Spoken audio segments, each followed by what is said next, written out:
What's up, y'all? Big Smitty here from Big Smitty Riding, and today we're going to do another talking head video. We'll get into why I'm having to do that here in just a minute, but let's go ahead and roll that intro and get this thing started.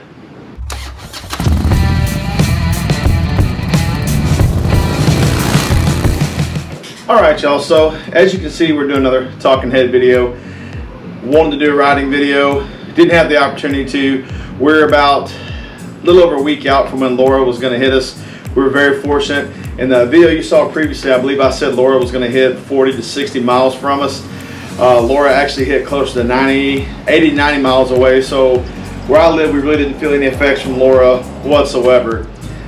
15, 20 mile an hour wind and barely any rain at all. So very fortunate. But that being said, I've had to work straight through since then. The plant that I work at, we went down and made some repairs. So as of the making of this video, I've worked about 8 days in a row, so it's hard to get riding in. I decided let's do a talking head video, and this talking head video in particular has to deal with some questions I've been asked on Facebook Messenger and on my DMs to Instagram. I've actually got quite a few, so I decided just to answer a few of those. And while I'm on the subject of 87 subscribers, that's awesome. I only thought I would have 2 subscribers. I figured one would be my wife and the other my mother, and I figured my mom would stop listening because of my filthy mouth, to be honest with you. So thank you to those that have subscribed. I greatly appreciate you. So let's answer a few of your questions. Let's see. Question number 1. How long have you been riding and what got you into motorcycles? I've been riding for, I think about 17 years or so. I think I say 20, but close to 17 years. My little brother actually bought a bike before me. Rode mopeds as a kid. My cousin had a moped that we rode. But yeah, riding for about 17 years. And what got me into riding, so when I was a little kid, my grandfather was a tugboat captain. And my dad would take him down to Galveston to get on the boat down there. Well, one time when my dad was taking him down there, on the way back, I rode with him. And on the way back, man, these motorcycles come whizzing by. Whoop, whoop, whoop. Man, just crazy loud, right? And I see him coming by, and of course I'm old enough that back then you could stand in the back seat. So I'm standing in the back seat watching these cars come by, or these motorcycles come by rather, and this great big dude with a beard and long hair is riding this motorcycle, and the dude gets up next to my dad's station wagon, and I'm a little kid, I'm waving like crazy excited, and he did one of those bear claw waves at me, and I was all jumping and screaming. My dad's like, just sit down, son, you know, freaking out. But that moment right then was the first time I remember thinking, wow, motorcycles are badass, and I can't wait to own one of my own and get out there and act like that. So that's what got me into motorcycles. Second question, what made you start moto vlogging? So let me grab my crown, because that's really important today. Oh man, that's good stuff. Gotta love that stuff. Crown Roll, good stuff. If they ever say, anybody wants to sponsor me, Crown Roll would be a great sponsor. I would love to have them sponsor me. Anyway, so I got into moto vlogging. I'd watched several moto vloggers. I enjoyed what they were doing, thought they were cool, but I never thought it would be something I would do. And then my good buddy Juan, who runs a channel called Texan that I've talked about before. Man, Juan really, he talked to me about it. I asked him a few questions. He said, man, you talk a lot. You love to talk. You're kind of a natural person. You warm up to everybody. Man, I think this is something you should do. I thought about it. And then when the camera fell on my lap, I decided, okay, this is something I'm going to do. And then getting started, honestly, Texan Picker, if it weren't for him and his help, the channel wouldn't be anywhere where it's at today. He's thrown my name out there. We didn't have to. He has helped me with intros, outros, do better pictures, man. You got to do a better thumbnail. So, man, that guy really has spent time helping me. He didn't have to, so I greatly appreciate him. But, you know, he's one of the reasons I started moto vlogging, and then some of the other moto vloggers I watch kind of inspired me. So, you know, the main reason was just seeing how good his page has done. He's got 10,000 subscribers now, which is amazing. When I started watching him, I think he had like 2,500. He's in the last like 5-6 months, he's just blown up. So he really inspired me, really helped me. Does your wife ride with you? Well, we have 4 children, and I've got a 14-year-old, a 12-year-old, a 5-year-old, and a 3-year-old. So she doesn't get to ride with me very much. When we just had the 2 older kids, she rode with me a lot. She took several rides with me on my Street Glide, several rides with me on my Victory, but she hasn't got to ride with me very much. She does from time to time, but I'm a big guy, and Daphne Blake is not the most comfortable bike for a passenger. She does from time to time, but not very often because it's hard for us to break away. Oh, okay. Who are your favorite moto vloggers? So the first moto vlogger I remember seeing was Tramp Scotty. I like the fact that Scotty gets out on the road and lives on his motorcycle. I thought it was the coolest thing ever. I thought that, man, that's just a dude that it just does his thing and enjoys life, and you know, he's not so much a moto vlogger as he's someone who lives on his motorcycle. So I really liked him. He's one of the first people I remember seeing. And then Adam Sandoval from Adam Sandoval Rides, riding around the country with his dog Scooter and doing just doing things for veterans and helping people. I thought he was awesome. And then I just found Josh, Shadetree Surgeon, by accident and fell in love with that guy. He is hilarious. He's probably my favorite moto vlogger right now. The guy he's one of those people that makes mistakes and just doesn't care and shows you the mistakes he makes, which I think is awesome. Because if you know me, I make a lot of mistakes on everything in life and whatever else. I also like his buddy Flip Knop. He's got a good channel. There's a guy called Motosarge that I like a lot.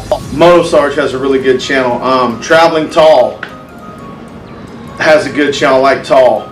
And of course Blockhead. You know, he's got like a huge amount of subscribers. I like him. I like the videos and the content that he constantly put out. Him and his friends. He's got a group, the Blockhead crew, that those guys are great. So I think that's the main ones that I really enjoyed and I watch on a regular basis. Oh God, how old are you? I'm 43 years old. Yeah, I started riding in my, I'd say, mid-20s.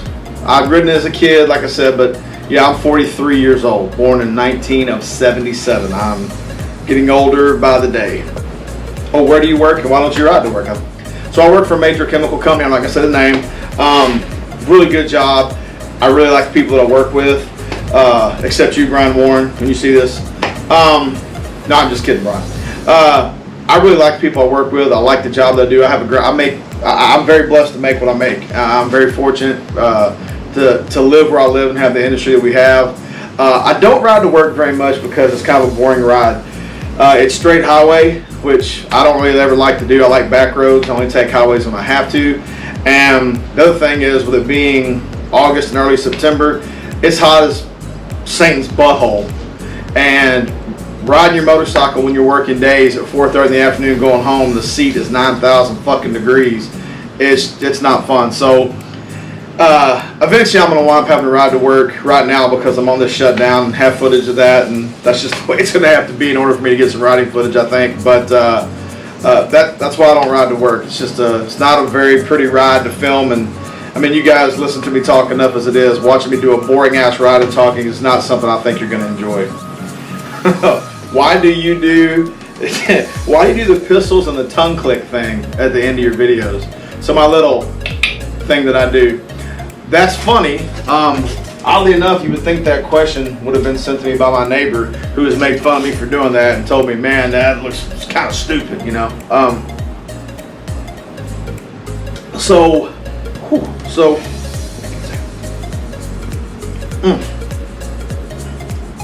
I've been doing the whole thing for like single pistol for a long time, and as a joke to people, and it's just something that I do, and it kind of I started doing it like, I don't know, 4, 5, 6 videos ago, and I thought it was so stupid that it was funny, and I just did it because it was something that I thought was funny.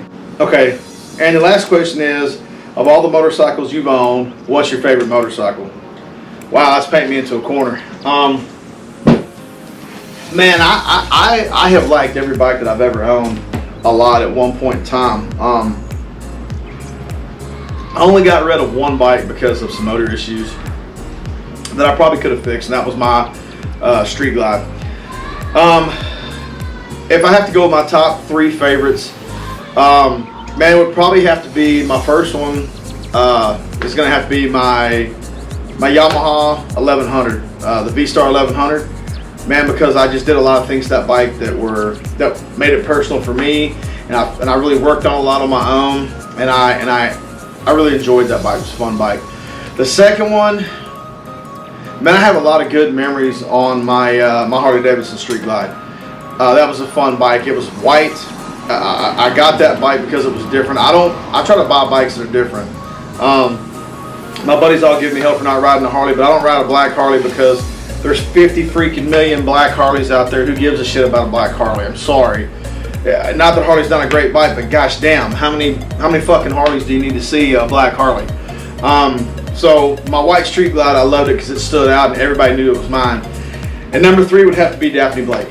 I haven't, you know, my 2014 Honda Valkyrie, I haven't had her long enough to really say she'd be my favorite. She's quickly moving into the number 1 spot. Really enjoy this bike, good bike. I bought it because of the flat 6-cylinder motor. I bought it because of the reliability, and I bought it because it's different. If I'm anything, it's different because I don't give a shit what anybody thinks about me. I don't give a shit what people think about what I ride. I'm me, and I'm that way all the time. People who know me, who watch the channel, know this is how I act all the time. I'm a fat ass, loudmouth, who's opinionated, and this is just how I behave. This is really how I am. So being different's cool to me, and I think that bike, Daphne Blake, is different. That's what I like about that bike so much, and that's why she's at number 3 right now. I would have to say she'll be moving quickly up to number 1, honestly, but for nostalgia's sake, that V-Star 1100 came in first. So I want to thank you for watching, guys, because again, a talking head video, I'm sorry. There will be some riding videos coming up. Hopefully the next video will be a riding video. Hopefully the next video will be a riding video. And get out in the wind because I do need to de-stress a little bit. But I hope you enjoyed this. I enjoyed answering your questions. I didn't say the names of anybody because not everyone wants their name put out there, so I didn't. But again, hey, I want to thank you for watching the video. I want you to remember, hit the subscribe button, hit the like button, leave me a comment. Not you, Brian Warren. Don't leave me any comments, Brian Warren. I want to thank you again. Thank you for being a subscriber. Thank you for watching the channel. Hey, have a great day. Let's try not to be assholes to each other, and I'll see you next time.